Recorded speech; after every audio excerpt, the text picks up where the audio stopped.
உனக்கு துரோகம் பண்ணவங்கள கர்மா பார்த்துக்கோ. நீ எதுக்கும் கவலைப்படாத. உன்னை காயப்படுத்தினாங்கல்ல, அவங்களுக்கு சரியான தண்டனையை கர்மா கொடுக்கும். நீ ஒன்றும் கவலைப்படாத அப்படின்னு சொல்லி என்னை சுற்றி இருக்க எல்லாருமே எனக்கு கர்மாவை பற்றின நிறைய விஷயங்களை ஷேர் பண்ணுறாங்க. ஆனால் என்னுடைய நிஜ வாழ்க்கையில் எனக்கு துரோகம் பண்ணவங்க, என்னை ரொம்பவுமே காயப்படுத்தினவங்க யாருக்குமே இதுவரைக்கும் கர்மா எந்த தண்டனையுமே கொடுத்தா மாதிரி எனக்கு ஒன்றும் பெருசாக தெரியவே இல்லை. ஏன் நான் ஹர்ட் ஆனது மட்டும் கர்மா கண்ணுக்கு தெரியவே இல்லையா? ஏன் எனக்கு மட்டும் கர்மா ரிஃப்ளெக்ஷனை கொடுக்கவே இல்லை அப்படின்னு சொல்லி எக்கச்சக்கமான பேர் கர்மாவை பற்றின சில சந்தேகங்கள்லாம் என்கிட்ட கேட்கும்போது இந்த பர்டிகுலர் சந்தேகத்தை ஏராளமான பேர் என்கிட்ட கேட்குறாங்க.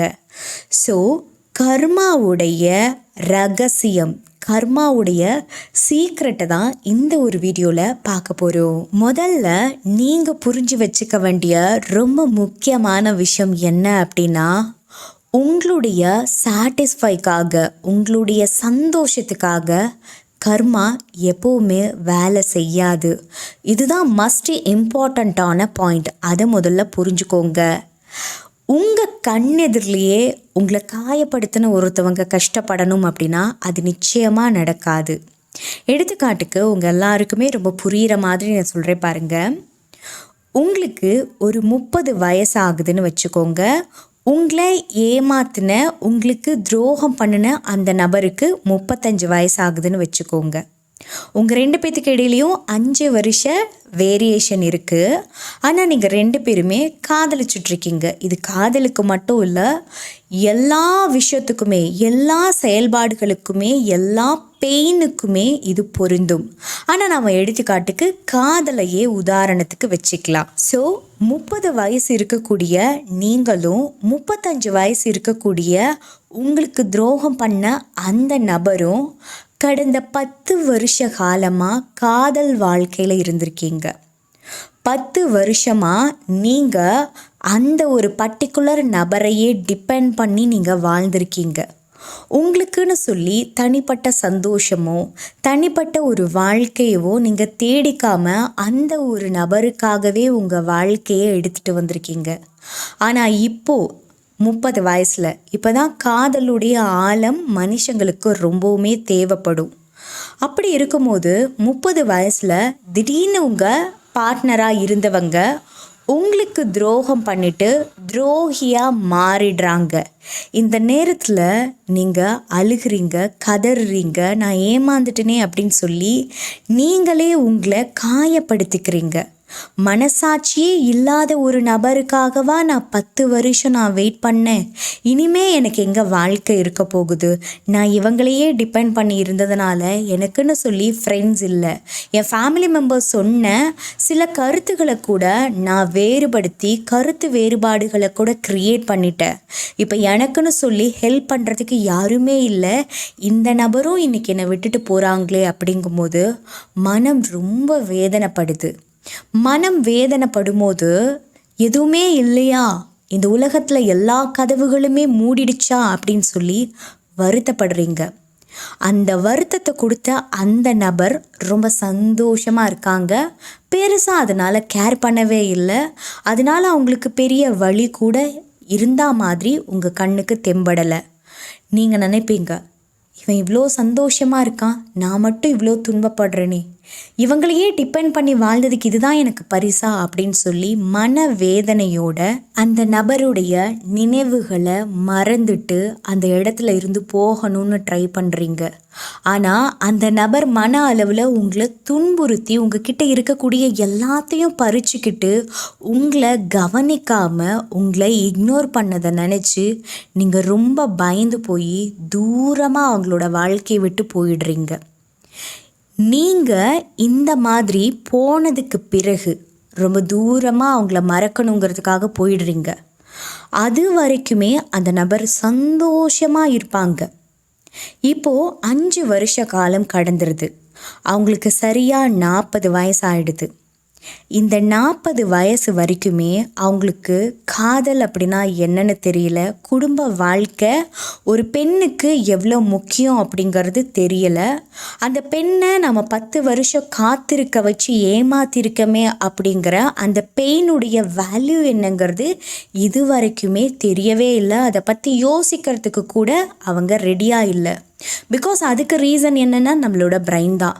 ஏன்னா நாம் ஒரு தப்பே செஞ்சாலும் அந்த தப்பு செஞ்சதுக்கு மீனிங் இருக்குது அப்படின்னு நாமளே ஒரு புது கதையை க்ரியேட் பண்ணிப்போம். ஸோ அப்படிப்பட்ட பிரெயின் இருக்கக்கூடிய ஒரு பர்சனை நம்ம காதலிக்கும் பொழுது அந்த நபர் நமக்கு துரோகம் பண்ணும்போது, அந்த நபர் நமக்கு துரோகம் பண்ணதை ரொம்ப நல்ல விஷயந்தான், அதில் தப்பே இல்லை அப்படின்னு சொல்லி நியாயப்படுத்திக்கிட்டு தான் இருந்திருப்பாங்க 5 வருஷ காலமாக.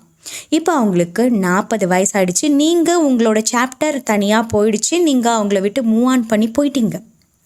இப்போது இந்த நபருக்கு காதலுடைய வேல்யூ, நீங்கள் வெயிட் பண்ண அந்த 10 வருஷத்துக்கான வேல்யூ என்னங்கிறது புரிய வரும். எப்படி அப்படின்னு சொன்னால், எல்லா மனுஷனுக்குமே ஏதாவது ஒரு காலகட்டங்களில் ஏதாவது சில விஷயங்கள் தேவைப்பட்டுக்கிட்டு தான் இருக்கும். அதில் ரொம்ப முக்கியமான ஒன்று தான் குடும்ப வாழ்க்கை, இல்லற வாழ்க்கைன்னு சொல்வோம் இல்லையா, அது. இந்த இல்லற வாழ்க்கையே காதலை பேஸ் பண்ணி தான் இருந்துக்கிட்டு இருக்கு. அப்படி இருக்கும்போது காதல் இல்லை அப்படின்னா இந்த உலகமே இயங்காது. அது என்ன விதமான ரிலேஷன்ஷிப்பாக இருந்தாலும் சரி, காதல் இருந்தால் தான் அங்கே குடும்ப வாழ்க்கை அப்படிங்கிறது நிர்ணயம் செய்யப்படுது. ஸோ அந்த டைமில் அந்த நபர் 40 வயசாக இருப்பார். தனக்கு ஒரு குடும்பம் வேணும் அப்படின்னு சொல்லி தேட ஆரம்பிப்பாங்க. அப்படி தேடும்போது அவங்களுக்கும் ஒரு நபர் கிடைப்பாங்க. அந்த நபர் இவங்க எப்படி உங்களை அலட்சியப்படுத்தி 10 வருஷம் காத்திருக்க வச்சு ஏமாத்துனாங்களோ அதே மாதிரி ஒரு குறிப்பிட்ட காலம், வெறும் 1 மாதமாக கூட இருக்கலாம், அந்த 1 மாத காலம் அவங்கள வெயிட் பண்ண வச்சு அவங்கள மென்டலி ரொம்பவுமே அஃபெக்ட் பண்ணுவாங்க. ஸோ உங்களுக்கு எதெல்லாம் இம்பார்ட்டன்ஸாக தெரிஞ்சுதோ அது எல்லாமே அவங்களுக்கு 40வது வயசில் தான் இம்பார்ட்டண்ட்டாக தெரியும். புரிஞ்சுதுங்களா? என் கண்ணு முன்னாடியே தான் அவங்க கெட்டு போகிறத நான் பார்க்கணும் அப்படின்னு நீங்கள் ஆசைப்பட்டீங்க அப்படின்னா அது நிச்சயமாக நடக்காது. ஓகேங்களா? சில பேர் சொல்லுவாங்க, என் கண் முன்னாடியே அவங்க கஷ்டப்பட்டதை நான் பார்த்தேன், கர்மா இருக்குன்னு நான் அன்றைக்கி தான் பிலீவ் பண்ணேன் அப்படின்னு. ஸோ அவங்கெல்லாம் லக்கி பர்சன். ஓகேங்களா? ஆனால் நல்லா புரிஞ்சுக்கோங்க, எல்லா கர்மாவும் நம்ம கண் முன்னாடியே தான் நடக்கும் அப்படின்னு சொல்ல முடியாது. பாருங்க, கர்மாவை பொறுத்த வரைக்கும் குப்பை தொட்டிகள் தான். என்னுடைய குப்பை தொட்டியை இன்னொருத்தவங்க மேலே, இன்னொருத்தவங்களோட குப்பை தொட்டி இன்னொருத்தவங்க மேலே, இன்னொருத்தவங்களோட குப்பை இன்னொருத்தவங்க மேலே அப்படின்னு சொல்லி மாற்றி மாற்றி கொட்டிக்கிட்டே தான் இருப்போம். ஸோ கர்மாவுடைய சட்டமானது, தி லா ஆஃப் கர்மாவானது யாருக்காகவும் எப்பவும் காம்ப்ரமைஸ் அப்படிங்கிறது ஆகவே ஆகாது. இதுதான் தி லா ஆஃப் நேச்சர் கூட சொல்லுது. இதை நீங்கள் புரிஞ்சுக்கணும். ஸோ நான் அங்கேயே தான் நின்றுட்டுருப்பேன், அவங்கள கர்மா வேலை செய்தான்னு நான் உத்து பார்த்துட்டே தான் இருப்பேன் அப்படின்னா உங்களுடைய எனர்ஜி என்ன ஆகும்னா அவங்களுக்கு போய் சேரும். ஸோ எல்லாருமே மனசில் வச்சுக்கோங்க, நிறைய பேர் சொல்கிற விஷயம் அவங்க விட்டு போயிட்டாங்க ஆனாலும் நான் இடைவிடாமல் அவங்கள பற்றி சிந்தனை பண்ணுறேன் அப்படிங்கிறீங்க. இடைவிடாமல் நீங்கள் சிந்தனை பண்ணால் உங்களுடைய முழு எனர்ஜியும் கொஞ்சமாக அவங்கக்கிட்ட நீங்கள் ஷேர் பண்ணிக்கிட்டு இருக்கீங்கன்னு அர்த்தம். ஷேர் பண்ணுறது நீங்கள் மட்டும்தான் பகிர்ந்து கொடுக்குறீங்க, அவங்க இல்லை.